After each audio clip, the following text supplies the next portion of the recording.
Okay, welcome back to Let's Play of Phoenix Wright Ace Attorney.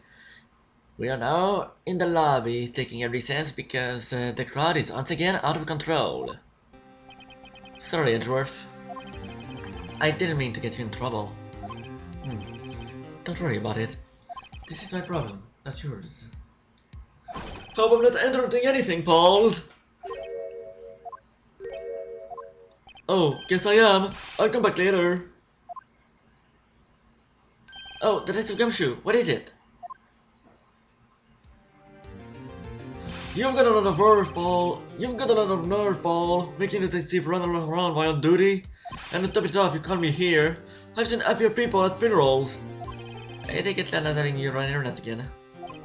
Let me tell you, this is the last time, Paul. Here, trust me to give you this. If there was a break into this trial. Evidence law? Ezra was talking about this just the other day. You must know the two rules of evidence law. Rule 1. No evidence shall be shown without the approval of the police department. Is that right, Mr. Wright? It seems so. You got a list of these from evidence law, ready? The chief prosecutor also wanted me to give you a message. A message? She said, if you're planning to take him on, you're going to need this book. Him? I guess I'll need to give this book to her read. Evidence law. Doesn't look like that book will do any good now, though. All that's left now is the chief prosecutor's sentence. That's where you're wrong, detective. Huh? Haven't you figured it out yet? Why am I still sitting in that prosecutor's seat? Despite all these allegations being thrown at me? Mr. Edgeworth! The real trial today hasn't begun yet. What? What is there left to do? Your credibility has been horribly threatened with this forged evidence you were unaware of. After I found out she unwittingly caused a man's death, and now you're telling me you want to do more? You've got to be kidding me, Paul! You're missing the point, detective. Lana didn't murder Detective Gumnan. She merely stuck a knife into his dead body. That means the real killer is still out there. What? And we're going to expose him. No matter what it takes. This case has hurt too many people. It's time to bring it to an end. And once again my jaw is starting to hurt, right off the bat. I guess I shouldn't talk this much. Or do voices. Yeah. The court will now reconvene for the trial of Miss Lana Sky. Mr. Edgeworth. Yes, Your Honor. The inquiry committee is planning to impose harsh penalties for the actions. Thank you for the news, Your Honor. Yes, well, normally this is where the petition goes for witness, but this isn't to say. You see, there is some concern that Mr. Edgeworth may have struck a bargain. You think you may have manipulated the witnesses? I didn't say that! It's just, you see, everyone has been talking and... Very well, Your Honor. I have a solution. A solution? That being the case, the prosecution will allow the defense to confront all further witnesses. What? But there's never been a case example. Until you believe this is unusual and but a very effective one. It would prove that I haven't struck any deals with the witnesses. Well, Mr. Wright, what do you say? Unbelievable. Evans found a way to continue the trial. Very well. The defense accepts the prosecution's proposal. But it's settled. The defense may not call for their next witness. Mr. Wright. You do realize this is your last chance.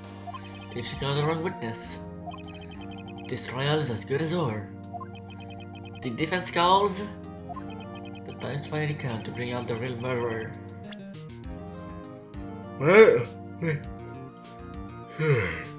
The real murderer, he's the dead one. It's the defendant. She did it. Nah, it's him. Damon Gant. The defense calls Damon Gant to the stand. Damon Gant? What does he have to do with anything? I was the defendant's partner 2 years ago. Mr. Gant has first-hand knowledge of the crime. I feel we should hear what he has to say about it. As luck would have it, he should still be in the courthouse. He would also be the least likely to have been represented by me in any way. Wouldn't you agree, Your Honor? True. Alright, behave. Please escort Mr. Gant to the stand.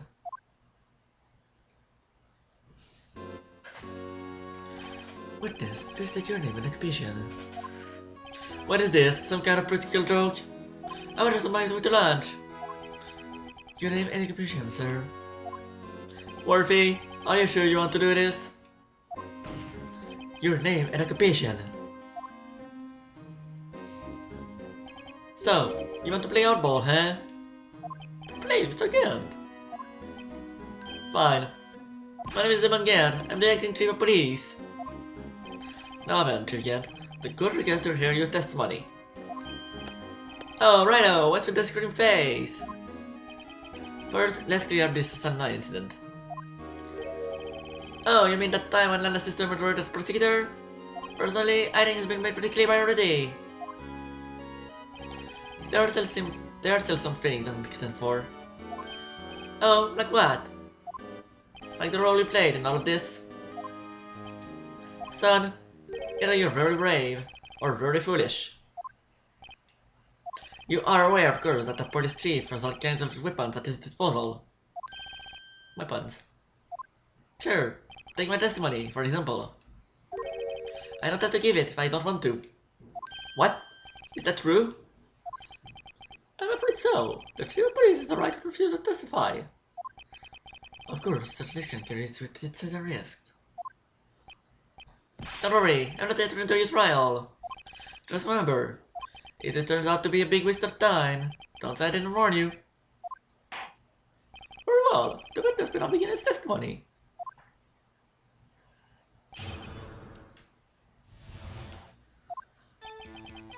As I recall, Neil and I were crossing him that day. To make a long story short, we slipped up. That power type didn't have her. When I went to my office, I found Lana there. Apparently she had already arranged the crime scene. As you can see, I had nothing to do with the forgery. Is that one dark reserve dead? He was lying on the floor unconscious.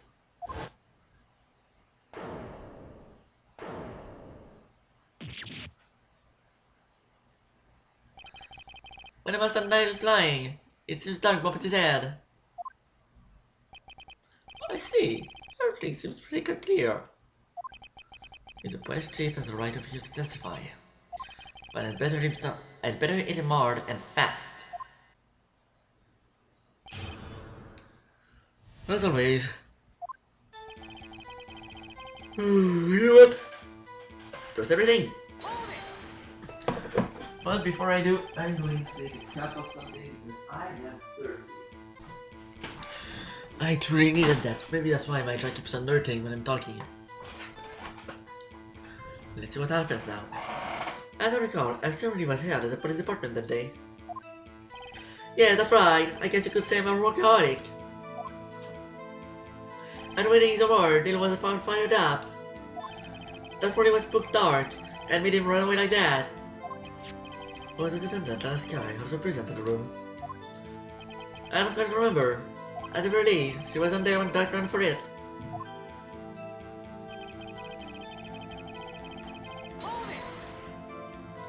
So the two of you ran immediately after him, right?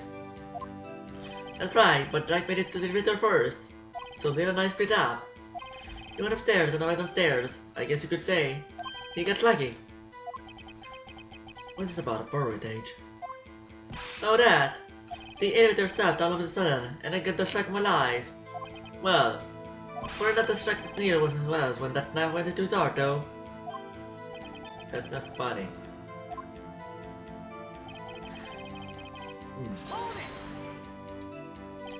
Could you tell us what you saw? It was a second inside. Peter, that serial killer were lying in a heap on the floor. How did they get together? Don was also lying collapsed on the floor. Yes, apparently he hit his head and was knocked out. Next to them were those two poor girls. Lana and Emma. Lana was scratching Emma on their horns. Looking better than now. She must have already known what her sister had done.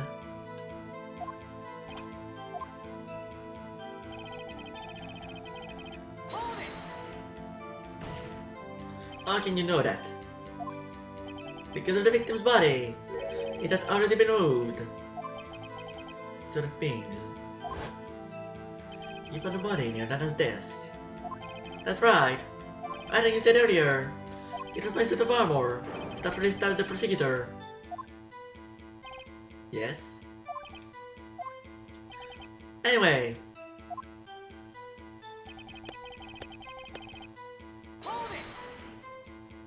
So you're saying that the forgery had already taken place by the time you arrived at your office? That's exactly what I'm saying. I can understand how Lana must have felt, but moving a body and needing evidence are inexcusable no matter what the circumstances. Is that how it really went down? Staring the witness won't do you any good, Mr. Wright. If you're going to stare at anything, you'd better off staring at the court record. Worthy, always a smooth talker. But what piece of evidence ties again to the forgery? Lana did admit to forging evidence, but that can't be the whole truth. Somehow I've got to link again to the incident. Okay. I got to find a statement that fits. No. No. Oh yeah?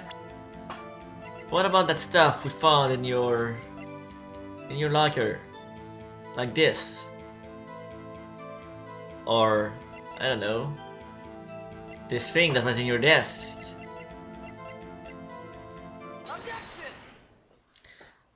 I felt safer with the vase, and I was right. You claim you had nothing to do with the forgery.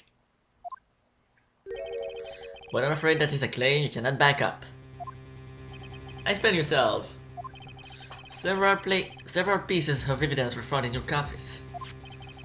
Take this jar, for example. That's not a blue major you showed us earlier. A piece of this jar was discovered in your safe. Not only that, but the evidence list I presented earlier was actually found inside your desk. It was found here where? You see, Chief Gent, these articles of evidence uncovered in your office are both concrete proof that you also played a part in the illegal investigation. Chief Gent, what's the meaning of this? Oh, here's a defense attorney who may even rival Worthy. So you admit to it then, that you were involved in the forgery?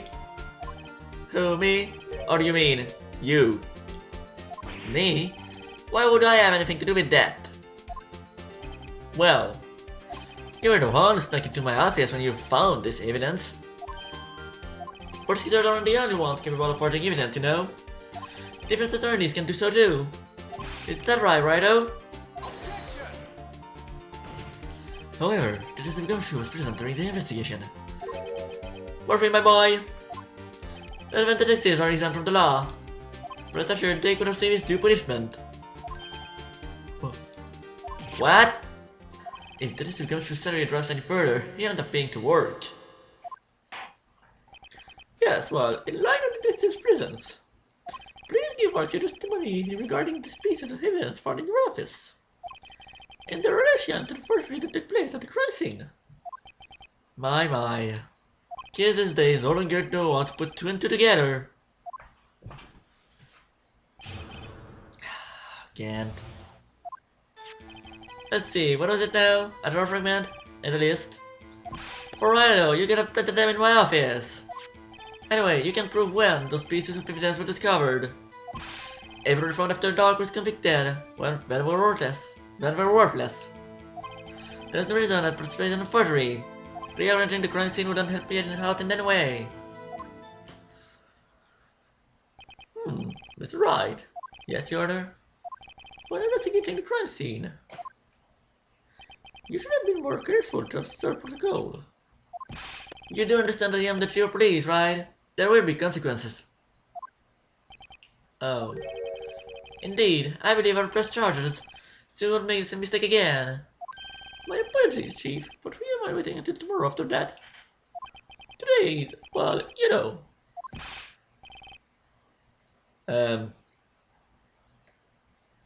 Why does it still say judge? Why would the judge call himself Haji? Alright, Haji, in return though.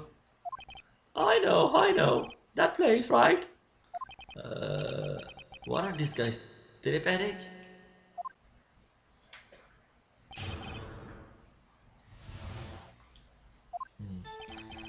Yeah, we keep on pressing.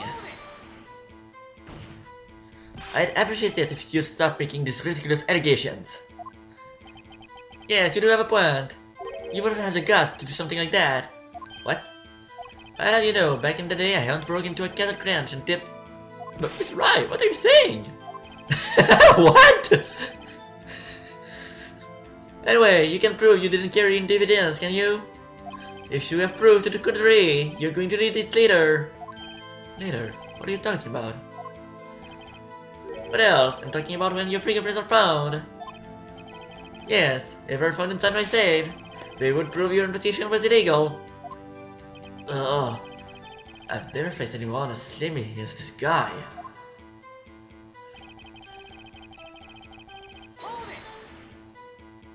What do you mean by that? This is all pretty political, of course, but suppose I did place those items in my safe. It's just an act. Wouldn't necessarily constitute forgery.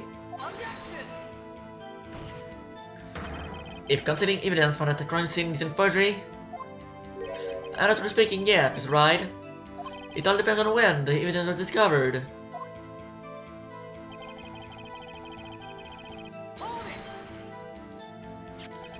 Are you saying this jar fragment wasn't discovered in the initial investigation? It would appear not. After all, it wasn't listed in the evidence list. For all we know, it could have suddenly materialized the day after Doug was sentenced. Oh, and wouldn't that be convenient? Right. The chief is talking about a possibility, so long as you can't rule that out. Your remarks, however clever it may be, will only succeed in wasting time. Tell me something I don't know. Come now, Mr. Wright. Think about it.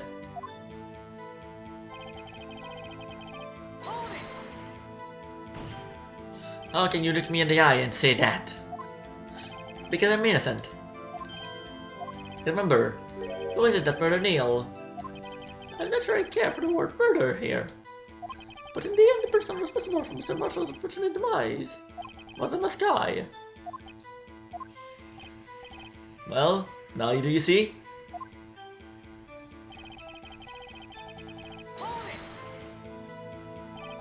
Really, Chief Gent? At the very least, there is one very large benefit you've reaped from all this. Oh, I wasn't aware. What is this benefit? That would of course be the position you have, Chief of Police. Oh! The resolution of the SL9 incident secured your promotion to Chief. That in itself is sufficient motive. Oh, that's a good one. Huh? Do you really think I'm that incompetent? What do you mean? Even without that case, I was already in line to become the next chief. The resolution of that line merely sped up the inevitable a little. Is that true, Edgeworth? Yes, he was going to be chief anyway. Ah! Be careful when pointing the finger, or you might end up being the one pointed at. So that means there's only one possible motivation for you to commit forgery. If you didn't do it for yourself, then you did it for someone else. Don't be silly, Worthy. You know me better than that. There are only 3 people I look for. Me, myself, and I. There, it's out in the open now. Audrey, would you mind if I change my testimony a little? By all means, please do. I wouldn't be anyone's accomplice if there was nothing in it for me. Nothing in it for you? Sorry, but the only person I care about is truly yours. That girl, Lana's little sister, was it? If you think you felt sorry for her, you'd better think again. You're right, you don't feel sorry for anyone. Be tough on crime and tough on people, that's how I was raised. You seem to be lax on that from yourself, though. Ho ho ho! Oh, that's a good one, Ruffy! Could there have been something else for me? Given his selfishness, would he have helped someone out? I'm sure. True, you might not step out anyone for their sake. But if it will benefit you, you might decide to assist someone. It's right. It appears you're personally determined to protect the chief. As a nice man who likes to lend people a hand. That's not what I mean. Very well, I'd ask. Who is this person you believe Chief Gill may have helped for evidence? Well, there's only one person in those portraits that forged evidence in the past and has admitted to it. And everyone else in this lineup has been fighting to prove it, so... Chief Prosecutor Lana Sky? The defendant? I believe it's quite obvious in light of the circumstances. Emma Sky fell victim to an unfortunate series of events. Who would want to help her more than her own sister, Lana? And as for Chief Gant, he would also have a reason to help Lana if she asked him to. That reason, of course, is self-profit. Self-profit? What do you mean? After the SL9 incident was resolved, Lana Sky was appointed Chief Prosecutor at the Prosecutor's Office. The person who arranged this job change was you, Chief Gant. But how will he profit from all of this? He would be able to use the Chief Prosecutor as his puppet. Essentially, he would acquire unchecked authority over all investigations. Do you mean to tell me that despite the Chief's formidable appearance, he plays with puppets? Are you freaking kidding me? Oh wait! You must mean puppet, as in someone forced to do his fighting. Never mind. Judge. What is wrong with that judge? Admit it, Chief. You assisted Lana Sky in forging evidence. Your motive to appoint her as Chief Prosecutor so you could control her. Right, oh my boy, you have quite an imagination. Let me ask you something. What? Do you have any proof of this, that I controlled Lana? For example, is Lana testifying that I've done such a thing? Lana. She's keeping quiet to protect Emma. There's no way she'd testify against Gant. I'm afraid without any proof, this all amounts to nothing more than mere conjecture. Unless... that is also what happened in this incident. This incident? Which one would that be? Of course I'm talking about the murder of Detective Bruce Goodman. The Chief Prosecutor has been acting strange throughout this entire trial. Almost as if someone has been controlling her.